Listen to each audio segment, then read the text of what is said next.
Welcome friends, तो स्वागत है आपका अपने चैनल एलिक्स स्टडी पे। सो गाइस, पिछले लेक्चर में अपन ने देखा है ना टाइप्स ऑफ ग्राफ्स, है ना। तो 1.2 का बेसिक वही था, ठीक है। आज अपन करने वाले एक्सरसाइज 1.2, ठीक है। अपने को समझ में आ ही गया ना, बस उसी टाइप के क्वेश्चन बनेंगे ना।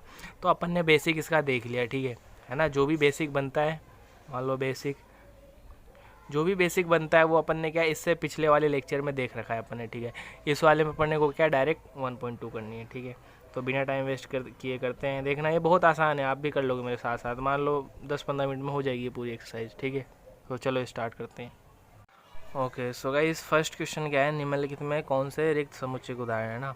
यही पूछने वाला है अपने को, या तो रिक्त समुच्चय, परिमित, अपरिमित और समान समुच्चय, है ना। इसलिए मैंने वो बेसिक करवाया था, ठीक है। सो गाइस, पहले उसको देख लेना यार एक बार, है ना, तो आइडिया लग जाएगा अपने को करना क्या है, ठीक है। तो पहला क्वेश्चन देखते हैं। तो ये क्या है, 2 से भाज्य विषम प्राकृत संख्याओं का समुच्चय, है ना। तो मतलब भाज्य मतलब जानते हो ना, भाज्य बराबर क्या होता है, भाजक इंटू भागफल प्लस शेषफल, है ना। तो 2 से डिवाइड करने वाली मतलब ऐसी संख्या जिसमें क्या 2 का भाग जाए, है ना। और वो संख्या क्या होनी चाहिए, विषम होनी चाहिए। तो ऐसा तो संभव ही नहीं है ना। कोई सी भी संख्या ले लो, मान लो 4 ही ले अपन, तो इसमें 2 का भाग जाएगा, है ना। 2 से भाज्य है ये। ऐसे ही अगली क्या होगी, 6। अब 5 होगी, क्या 5 में 2 का डिवाइड नहीं जाएगा, ठीक है। मतलब 2 से पूर्णतः भाज्य मतलब पूर्णतः डिवाइड होनी चाहिए ना, ठीक है। ऐसे ही 2 होगा तो 2 में भी 2 का भाग जाएगा। तो ये सारी कैसे सम, है ना, सम में ही जाएगा एक तरीके से देखा जाए तो, विषम में नहीं जाएगा, है ना। तो ये एक तरीके से क्या है, रिक्त समुच्चय, है ना। तो इसलिए या तो यहाँ पे 5 बना दो या रिक्त करके छोड़ दो, है ना, ठीक है। दूसरा क्या दे रखा है, सम अभाज्य संख्याओं का समुच्चय, है ना। तो अभाज्य संख्याएं हैं और उसमें भी क्या सम, है ना। तो अभाज्य संख्याएं, तो अभाज्य संख्या कहाँ से शुरू होती है, 2 से, है ना। तो 2, 3, 5, 7, है ना। फिर 9 नहीं 11, 13, 15, इस तरीके से, है ना, आगे बढ़ती है, ठीक है। तो अब इसमें क्या सम अभाज्य संख्या, तो सम एक कोई भी एक संख्या हो तो यहाँ पे 2 क्या है, सम है ना। तो यहाँ पे एक अवयव है, ठीक है। तो यहाँ पे ये क्या हो जाएगा, रिक्त समुच्चय नहीं होगा। इसका आंसर क्या होगा, 2, है ना। तो ये क्या है, रिक्त समुच्चय नहीं है ना, ये रिक्त समुच्चय नहीं है, ये है, ठीक है। ऐसे ही थर्ड देखें, एक्स क्या है, एक प्राकृत संख्या है। और क्या दे रखा है कि x क्या है, ये देखो, इनको समझो, है ना। x लेस देन 5 मतलब x क्या है, 5 से छोटी संख्या है, ठीक है। और साथ ही साथ x ग्रेटर देन 7, है ना। मतलब x क्या है, 7 से बड़ी है। मतलब अगर संख्या रेखा पे देखें अपन, ठीक है, मान लो ये हो गया अपना 5, है ना, और ये हो गया 7, ठीक है। तो x की वैल्यू कहाँ है, यहाँ पे 5 से कम है, ठीक है। x की वैल्यू क्या है, 5 से कम है और 7 से ज़्यादा है। तो अब यार ऐसा तो कुछ हो ही नहीं सकता ना, इनके बीच वगैरह में आती तब तो अपन लेते भी, है ना। तो ये भी क्या है, रिक्त समुच्चय, है ना, ठीक है, रिक्त समुच्चय है। तो इसका भी क्या हो जाएगा, ये 5, ठीक है। अब ये लास्ट देखते हैं इसका, तो y, है ना।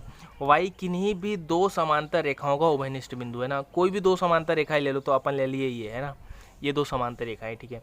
अब इनका उभयनिष्ठ बिंदु, उभयनिष्ठ बिंदु क्या होता है, कॉमन पॉइंट, वो कॉमन पॉइंट जो दोनों में होना चाहिए ना। तो यहाँ पे बता दो, कहीं पे भी कोई कॉमन पॉइंट दिख रहा है क्या, यहाँ पे उभयनिष्ठ बिंदु दिख रहा है क्या आपको।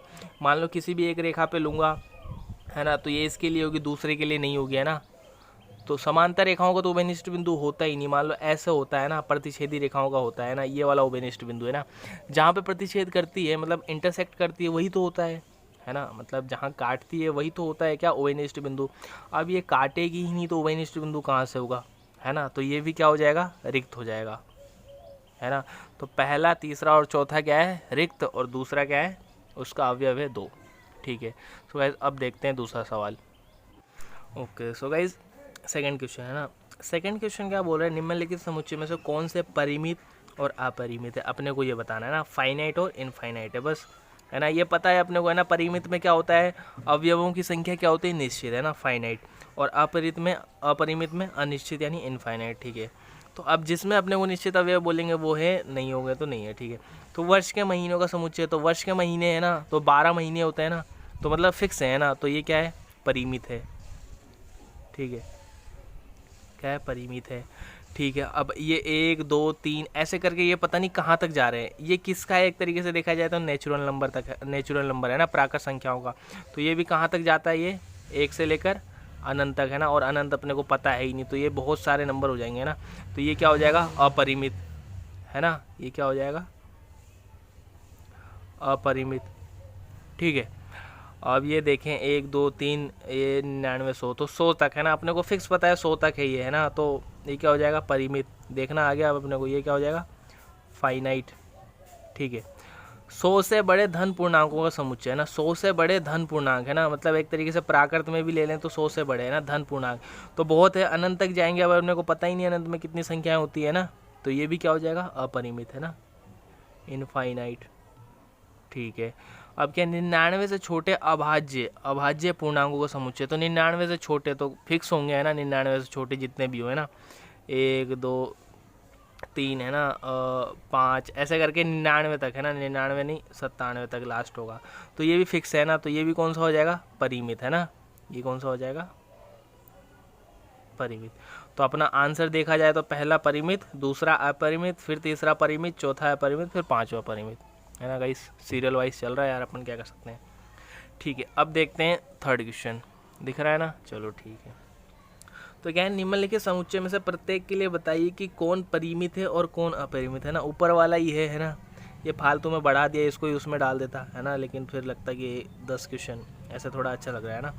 चलो ठीक है, तो अब वही पहला क्वेश्चन क्या है, परिमित और अपरिमित बताना है। ठीक है, एक्स अक्ष के समांतर रेखाओं का समुच्चय है ना। अब इसको देखो, मैं कॉपी में बताता हूँ। ठीक है, जैसे क्या बोल रहा है, एक्स अक्ष का है ना, थर्ड क्वेश्चन कर रहे हैं, थर्ड का पहला है ना, तो एक्स अक्ष है ना, मान लो थोड़ा सा टेढ़ा हो गया, ठीक है गाइस, देख लेना यार, है ना। तो ये तो क्या है, अपना एक्स अक्ष है, ये वाई अक्ष है ना, वाई डैश है ना, अक्ष ऐसे ही होते हैं। तो क्या बोल रहा है, एक्स अक्ष के समांतर रेखाओं का समुच्चय, इस रेखा को मैं मान लो यहाँ ले रहा हूँ, ठीक है, एक्स डैश है ना, और ये हो गया। अब ये बोल रहा है एक तरीके से, अब अपने को पता करना होगा ना समुच्चय ये क्या है, परिमित है या अपरिमित। ठीक है, क्या है, एक्स अक्ष के समांतर रेखाओं का समुच्चय ना, तो एक्स अक्ष के समांतर कितनी रेखाएं खींच सकते हो आप बताओ। तो बहुत सारी रेखाएं खींच सकती है, समांतर मतलब समझते हो ना, समांतर ऐसे बिल्कुल पर ऐसे, ठीक है, तो ऐसे बहुत सारी रेखाएं खींच सकते हैं अपन, है ना। तो ये क्या हो जाएगी, अपरिमित। ठीक है, समझ में आ गया क्यों, है ना, क्योंकि अनंत रेखाएं खींची जा सकती है, और अनंत किस में आती है, अपरिमित में। ठीक है, तो ये हो गया, क्या हो जाएगा, वही इनफाइनाइट।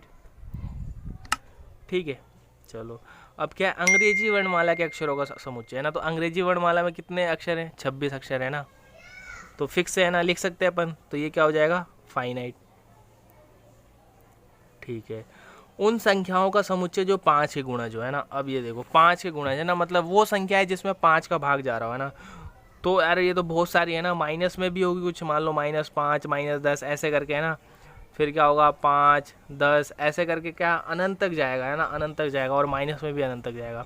तो ये भी क्या हो जाएगी, बहुत सारी संख्या हो जाएगी, है ना, तो ये भी क्या हो जाएगा, इनफाइनाइट। समझ में आ रहा है ना यार, अपने को बस अवयवों की संख्या देख के बताना, और कुछ भी नहीं है ना, बस थोड़ा सा आइडिया लगाना अवयवों की संख्या का। तो ये हो गया, ये क्या है, इनफाइनाइट। ठीक है, अब क्या है, पृथ्वी पर रहने वाले जानवरों का समुच्चय है ना।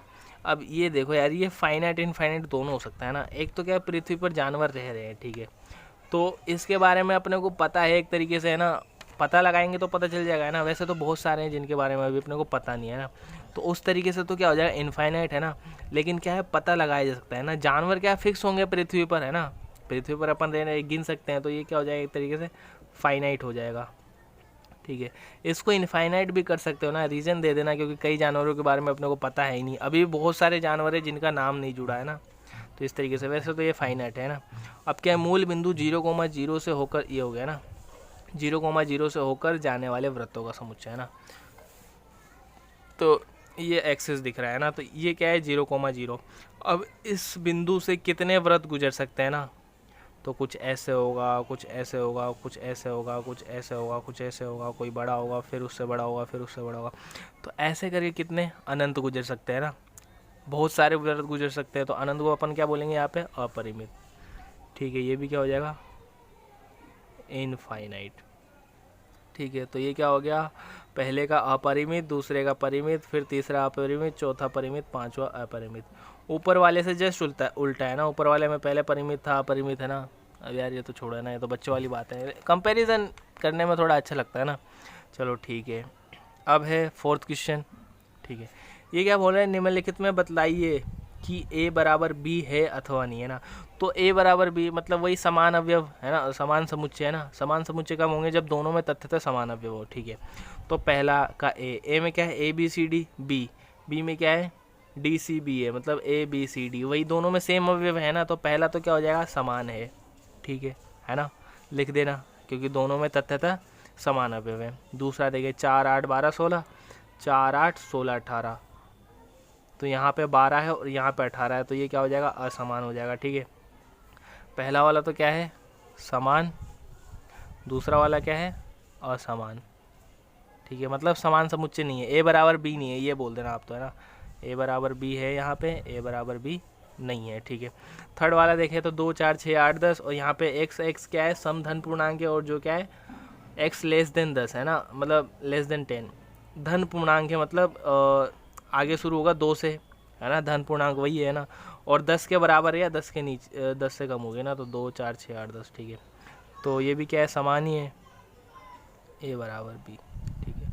अगला देखें तो एक्स क्या है, संख्या 10 का एक गुणज है ना, 10 का एक गुणज है ना, मतलब यहाँ पे संख्या क्या होगी यार, 10 20 30 -10 -20, इस तरीके से है ना, 10 का गुणज, ठीक है। आगे देखिए तो 10 15 20 25 30 है ना, तो 10 तो होगा, 20 भी होगा, 30 भी होगा, लेकिन ये 15 25 ये सब नहीं होंगे ना, तो ये क्या है, ये समान नहीं है, ठीक है। तो ए नॉट इक्वल टू बी, ठीक है। समझ में आया, बिल्कुल आसान था। अब अगला वाला सवाल देखें तो क्या निम्नलिखित समुच्चय युग्म समान है, कारण सहित बताइए, ठीक है। अब ये तो देख लो भाई, अब ये इसमें डायरेक्ट पूछ लिया समान है या नहीं है ना, तो कारण बताना है। तो पहला देख रहे हैं ना, तो ए का अवयव क्या है, 2 3। अब दूसरा समीकरण दे रखा है, एक्स बराबर समीकरण x² + 5x + 6 बराबर 0 का एक हल है ना, मतलब इसको सॉल्व करने से पता चलेगा, तो इसको सॉल्व करते हैं, ठीक है। तो पाँचवें का फर्स्ट क्या दे रखा था, x² + 5x + 6 बराबर 0 है ना, का एक हल है, मतलब इसका सॉल्यूशन करने से, इसको सॉल्व करने से अपने को इसका आंसर पता चलेगा, ठीक है।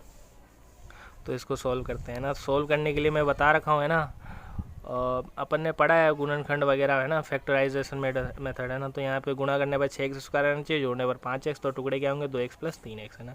तो x² + 2x + 3x + 6 बराबर 0, ठीक है। कॉमन दिख रहा है कुछ, मतलब लेंगे तो दिखेगा ही ना। यहाँ पे क्या, x + 2 प्लस इन दोनों में क्या 3 और x + 2 बराबर 0। अब इन दोनों में क्या कॉमन आ रहा है, x + 2, तो x + 2 यहाँ क्या बच जाएगा, x + 3 = 0। अब क्या करते थे, इसको 0 के बराबर रखते थे पर, है ना। तो रखो एक बार, तो क्या x + 2 बराबर 0 करेंगे, है ना।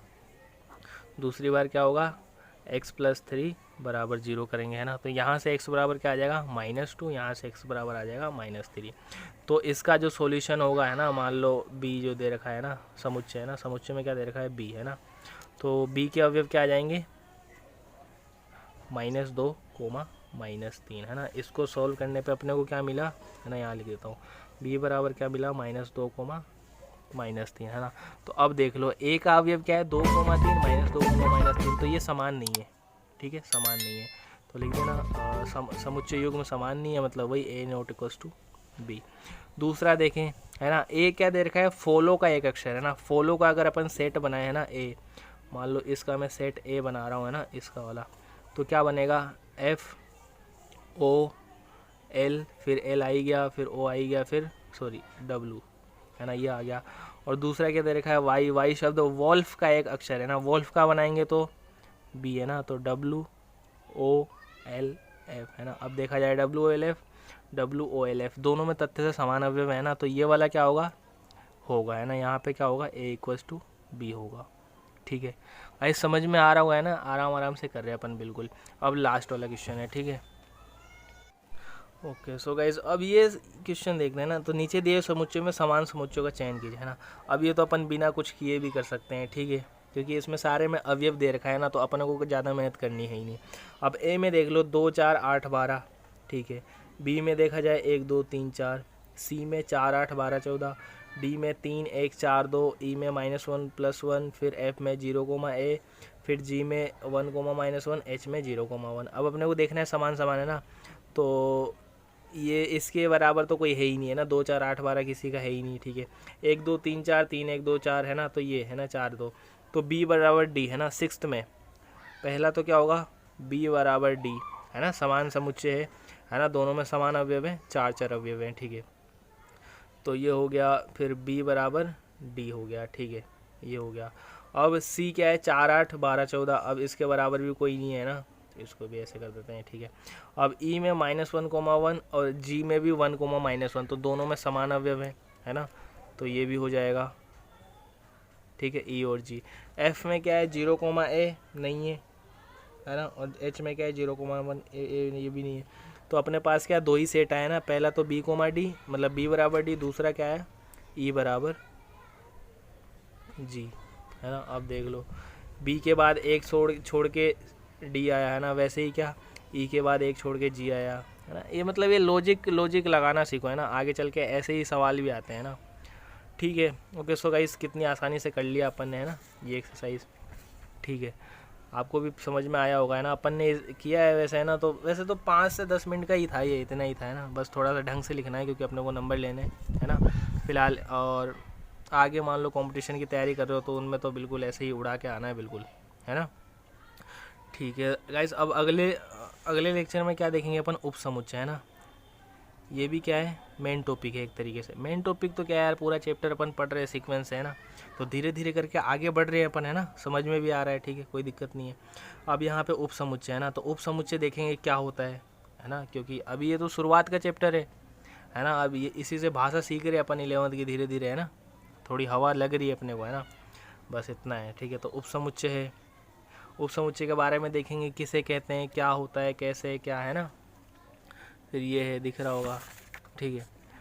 फिर उसके बाद ये आ गया कुछ है ना, वास्तविक रेखाओं के उपसमुच्चय। फिर ये संख्या रेखा पे दिखाना है अपने को, ठीक है। फिर ये घात समुच्चय वगैरह आएगा और सार्वत्रिक समुच्चय। इसके बाद है एक्सरसाइज 1.3, ठीक है। ये भी काफ़ी थोड़ी बहुत बड़ी एक्सरसाइज है ना, तो इसे भी कर लेंगे अपन जल्दी है ना। तो पहले इसका बेसिक देखेंगे अपन है ना, ये अगले में क्या मैं बेसिक बनाऊंगा एक्सरसाइज 1.3 का, जैसे अपन ने एक्सरसाइज 1.2 का किया, ठीक है। तो गाइस पसंद आया तो यार लाइक शेयर सब्सक्राइब जरूर करना। और अगर आपके आसपास हो कोई 11th में हो है ना, कोचिंग वगैरह नहीं जा रहा हो, तो उसको यार मेरी वीडियो ज़रूर सजेस्ट करना, किसी के काम आ जाए तो सही है, आपका भी भला हो जाएगा। तो गाइस धन्यवाद, मिलते हैं अगले लेक्चर में।